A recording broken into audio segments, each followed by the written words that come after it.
Welcome to my channel, my name is Valerio and today we're gonna review the Banpreios belonging to the line SMP or Shokugan Modeling Project or Super Mini Pla as is more well known. And this is a model kit made by Bandai, and if you knew it with the name Banpreios, as I know, that's good, but it's also known with the name Banpreiot. So for the one that know a tiny bit about it, this is the evolution of the SRX, but it loses the combining gimmick. And that is everything I know about the robot. Well, not really everything, but this is a good summary of what it does. It is, I want to say, the biggest robot within the Super Robot War Original Generation universe or robots, as far as I can remember. But if you know differently, please let me know below. And this is a massive model kit by Bandai. This is the biggest SMP, most likely one of the biggest Gunpla overall, and if by Gunpla we mean plastic Gundam, and this is not a Gundam obviously, but if we put it within that category, it is massive, and we're gonna speak about it. And this is also one of the most expensive. I think overall cost was like 39,000 yen.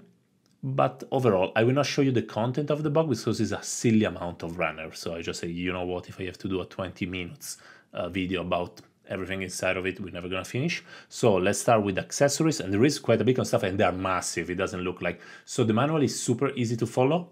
I quite like it, and the build is very enjoyable. I will speak about it to the end. Just you need the space to build it because you will have several runners out at the same time, and the manual is not made as well as the one of the Third Grade Unleashed, to give an example.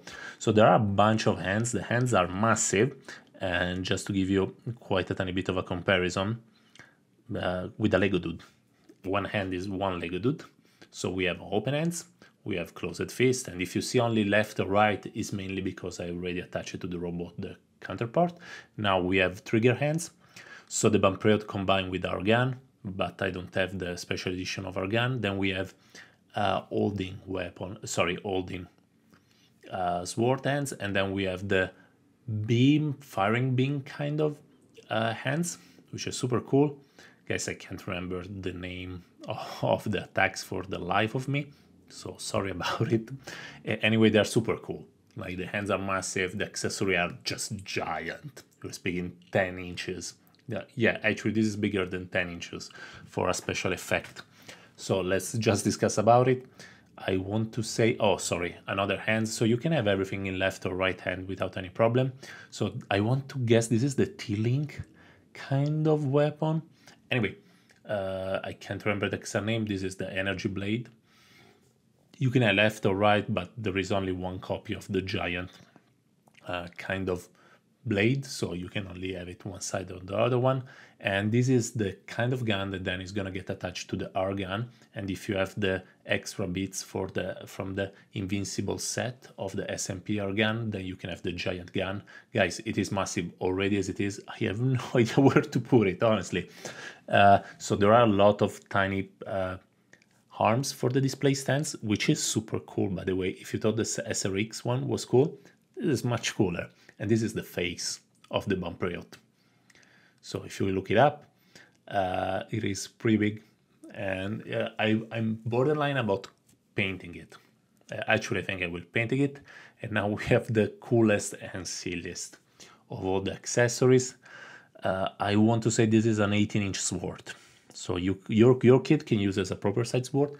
You can use it as a proper side sword. It also has this gimmick that it opens into part and becomes this, which we shall call him from now on the blade that goes one side and the other one. Anyway, it is really so big. Obviously, the robot is not able to keep it. It just flops down, I will tell you in advance. And it is required that you use the display stand to keep the sword. Obviously, you can put it into a kind of a Obari pose by putting the tip out of it, but you need such a massive display stand. Guys, it is super cool that they put it. But yeah, I mean, this is the SMP SRX sword. It is smaller, and this is like two of those swords, and they're even bigger. Can I say the biggest sword within any kind of model kit as of now? Most likely. Okay, anyway, Now we're gonna go with our Banpreiot or Banpreios, it is 17 inches and a half to the head, and then with the shoulder and everything, I think it goes to 20 inches or 45 centimeter. And the proportion are what it is. This is not supposed to be a combining robot, guys, because Banpreios within the story doesn't combine. They're just the three robots slapped together and powered up version of them. So it's not like the SRX that combines. This was never supposed to combine. I mean, it's not that they decide to make a not combining version of a robot that is initially a combiner. This is a combiner. This is not a combiner. And it is pretty stable within the limits of his quite a weird ratio because he has very, very long legs. The booster is not particularly short, but it's not super long as well.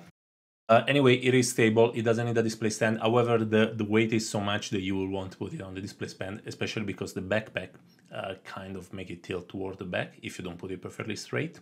There are a few gimmicks, like the swords over the feet. You can detach them, and there are the arms of the display stands where you can also put it there to recreate that particular scene from the video game.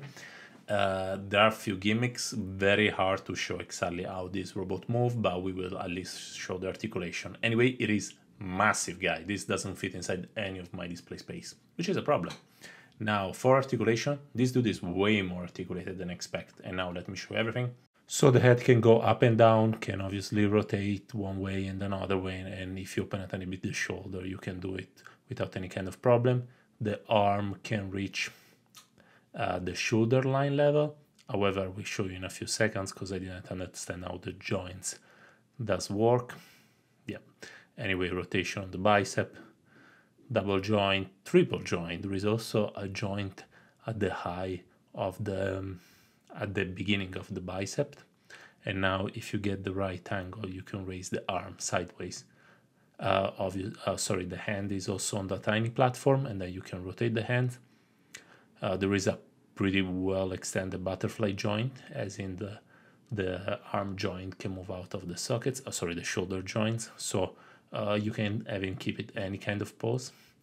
There is an ab crunch, which is something so massive is a bit crazy, and there is waist articulation. You see the ab crunch, you need two hands, guys. I'm not a small guy. This requires a tiny bit of proper strength. You see, now arms shoulder level, no problem. So the legs are on a drop joint, so you can have them going down, and then you can move them sideways. However, the proportions are so weird, there is so much weight onto the legs that you cannot even do any kind of flying pose. The joint will not be able to sustain it. I'm also borderline thinking about starting to Google if there are metal joints for these dudes, or ratchet joints, or any kind of joints that will keep this kind of weight. The articulation of the feet are very, very hard. This piece just fell off, not because piece fell off, because they don't fall off unless you move it in the wrong way. However, articulation for a guy this size, it is actually very, very good. So I think it's the most articulated figure that I own onto this scale, bar no one. The only thing that it misses are articulated hands. Oh, by the way, also the blade on the feet are kind of a gimmick on their own. They can detach and do a special effect, and they can move. Now for comparison, let's go very quickly over them. So Lego Dude, very, very small. I mean, it's as big as one of his feet or one of his hand. Now all the Super Robot Wars original team that I have from the HG and SMP line, it misses only the Huckabane Mark II that I have somewhere, the Diving Guard that I'm painting, and the Gunner from the... I have the full line at this point. I miss only the the Nact from the Tizen and the Mark II or Mark III from the Gaspet. Anyway, they look pretty cool together, and the crazy thing is that I think they are in scale, which is crazy. Anyway, now with the Master Grade that we reviewed some weeks ago, the narrative, guys, arrives to his knee. This is the Goliath, still arrived to his knee. This is very, very big. Plus, he has pretty long legs, with the Moderoid of Mazinger Z that is pretty tiny, but it doesn't even arrive to the knee. Now with the Plamax of the VF1S or VF1J, I can't remember.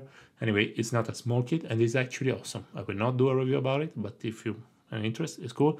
This is with Sentinel SRX, which is quite a bit smaller, and obviously the SMP SRX is a bit longer, but I still have to assemble mine. And now with the biggest robot in my collection, which is the Voltron from Blitzway, which I think is kind of the same height, but if you count the wings, is a bit shorter. Anyway, massive. Now, for conclusion. Okay, guys, pro and cons. Let's start with the cons. This is expensive. This is pretty limited, as it was hard to even pre-order. I think the first round of pre-order finished very, very quickly, and the second round went off as quickly as it is. And for con, there is something to be said about do something this big with plastic joints, or they should have engineered something that can keep the kind of weight a tiny bit better. However, and there are a few parts onto the heads that are actually pre-painted over the plastic, which means if you plan to paint it, as I plan to do, you will have to mask it, and it's going to be a tiny bit of masking hell. Plus, what else? There are a couple of seam lines here and there, but not a deal breaker, way below the average number that we see over our SMP. And let me think what else. I mean, a lot of tiny pieces, guys. This dude has a ton of tiny pieces, and it's pretty solid. So, I mean, it's okay. And for the Pro, it is massive. I said it many, many times, but it's really big. And it is on scale with, I think it's on scale with other robots from Super Robot Wars. And even if it's not exact scale, it looks like, which is awesome. It has a ton of accessories. It's very, very, very, very articulated. And it comes out together pretty good, like all the color, everything. In life, it looks pretty awesome. This is just personal preference, obviously. Awesome is not objective, but articulation, accessories, size, build, the build process, I think beginning to end was like, I can't remember, 7-8 hours, maybe even 10, but it was pretty pleasant. It wasn't too hard. You just follow step by step. This is Bandai at its best for instruction, so nothing about it. You breeze through it, which is quite fun. And guys, so if you're a fan of massive robot, like if you like when Bandai does something silly big as the Endobrium or the Neo Zeong, this is for you. I don't think they're gonna pull up something bigger anytime soon.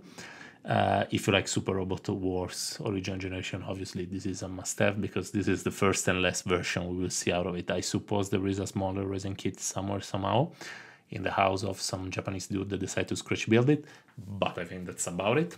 And guys, this is a very good product overall, objectively. The price is high. However, I mean, you feel it's okay after you build it. There is so much plastic over it. So for me, it's a big recommend. And that's all, guys. Have a nice day and see you in 2 weeks. Bye.